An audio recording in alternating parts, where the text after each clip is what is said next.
Hello বন্ধুরা, সবাই কেমন আছো? আই হোপ সবাই খুব ভালো আছো, আমিও খুব ভালো আছি। আর এই মুহূর্তে আমি দাঁড়িয়ে আছি বেহালা বরিশার শ্রী শ্রী চণ্ডী মাতার পুজো মণ্ডপে। আর এই হচ্ছে আমার পিছনে পুজো মণ্ডপটা। তো চলো তোমাদেরকে পুরো মণ্ডপটা ঘুরিয়ে দেখাই এবং মাকে তো অপরূপ সুন্দর লাগে। তো তোমাদেরকে মায়েরও দর্শন একটু করে দেওয়া যাক। এবারে চলো, এবার একটু চণ্ডী মায়ের দর্শন করে নেওয়া যাক। দেখো কি সুন্দর করে সাজানো হয়েছে মায়ের প্যান্ডেলটা। আর এদিকে রয়েছে মেয়েদের ইমোশন, গলার সেট, হাতের চুড়ি, অসংখ্য জিনিস, সব কিছু পাওয়া যাবে, সব কিছু। চলো আগে মায়ের দর্শনটা করে নেওয়া যাক। আর এই হচ্ছে পুরো মণ্ডপটি। আর এখানে যে মেন থিমটা হচ্ছে দর্পণ। দেখো অপূর্ব সুন্দর কিন্তু লাগছে মণ্ডপটি। আর মাকে তো দেখতে অপূর্ব সুন্দর লাগছে। তোমাদেরকে আগে পুরো প্যান্ডেলটা ঘুরিয়ে দেখাই।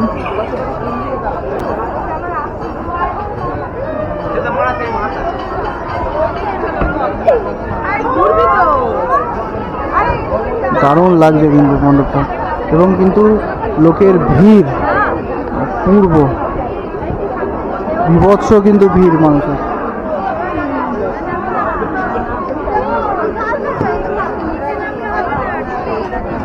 চলো সামনে থেকে মায়ের দর্শন করা যাক। চলো আস্তে আস্তে সামনের দিকে যাওয়া যাক। প্রচণ্ড পরিমাণে কিন্তু ভিড়, একদম সামনে থেকে মাকে দর্শন করানো যাক তোমাদের।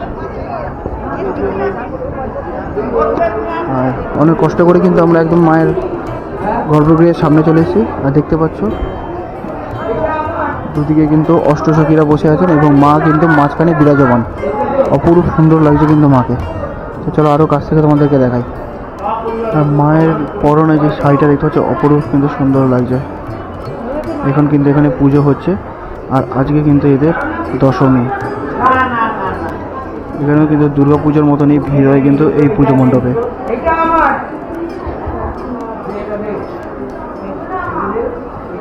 তো চলো এবার তোমাদের সঙ্গে শেয়ার করতে চলেছি এই পুজো মণ্ডপের কিছু পুরনো ইতিহাস। কথিত আছে সন্তোষ রায়চৌধুরী নিজের বসত বাড়িতে স্নান করতে গিয়ে অষ্টধাতুর কলসি পেয়েছিলেন। সেই কলসি প্রথমে বাড়ির উঠোনে রেখে দিয়েছিলেন। তার 3 দিন বাদে দেবী চণ্ডীকে অষ্টধাতুর কলসিতে প্রতিষ্ঠা করার স্বপ্নাদেশ পান।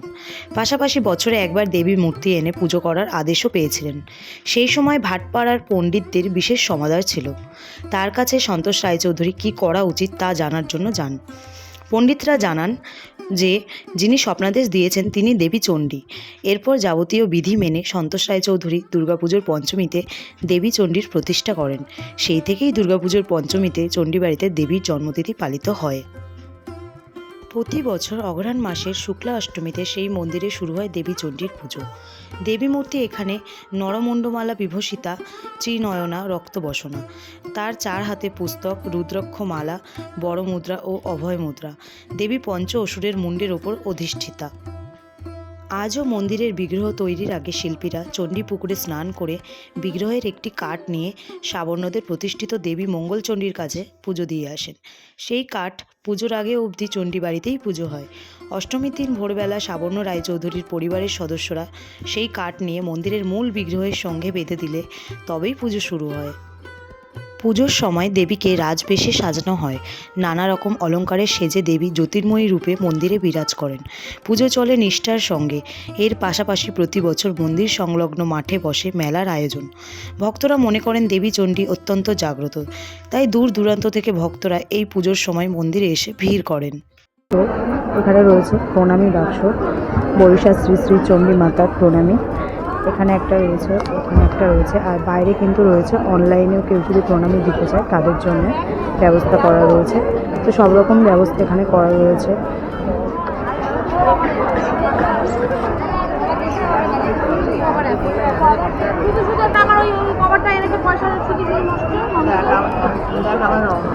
মিলন মেলা তো দেখেছো, তো চণ্ডী মেলাও দেখে নাও তোমরা।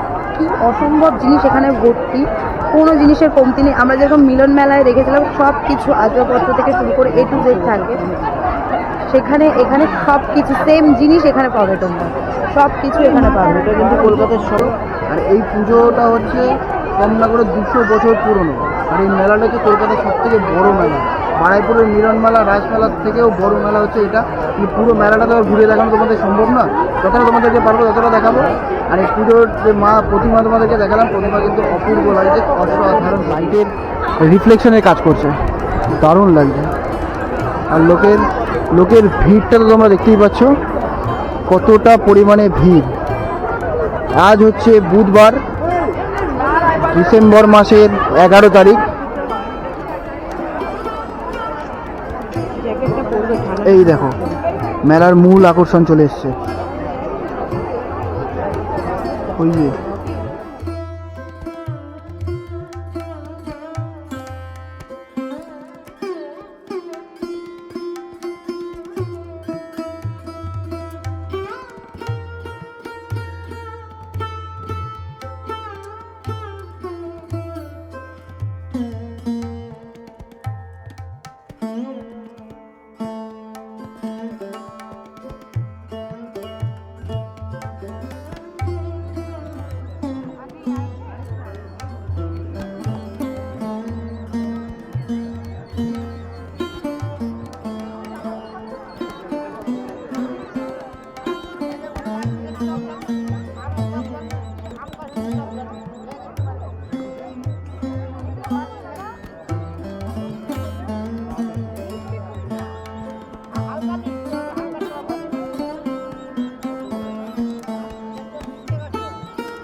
বন্ধুরা, তোমরা তো দুর্গা পুজোর মেলা দেখেছো, কালী পুজোর মেলা দেখেছো, এখানে কিন্তু চণ্ডী পুজোর মেলা হয়।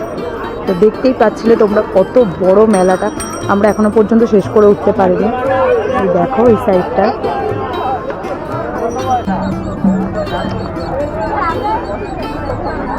দাও দুই গোপালের জন্য দুটো সোয়েটার নেওয়া হলো এখন এই মেলা দিয়ে। এই যে দুটো সোয়েটার আমার বপুদের জন্য। তো তোমাদেরকে দেখালাম বেহালা বরিশা শ্রী শ্রী চণ্ডী মাতার মন্দির এবং তার যে মেলা হয় সেই মেলাটা তোমাদেরকে দেখালাম। তো এই মেলাটা কিন্তু কম করে 200 বছর পুরনো মেলা। তো তোমাদের ভিডিওটা কেমন লাগলো অবশ্যই আমাকে কমেন্ট করে জানিও, আর যদি ভালো লেগে থাকে লাইক শেয়ার করতে ভুলো না কিন্তু। তো চলো আজকের জন্য এই পর্যন্তই, দেখা হচ্ছে নতুন কোনো ভিডিও নিয়ে তোমাদের সঙ্গে। সবাইকে টাটা।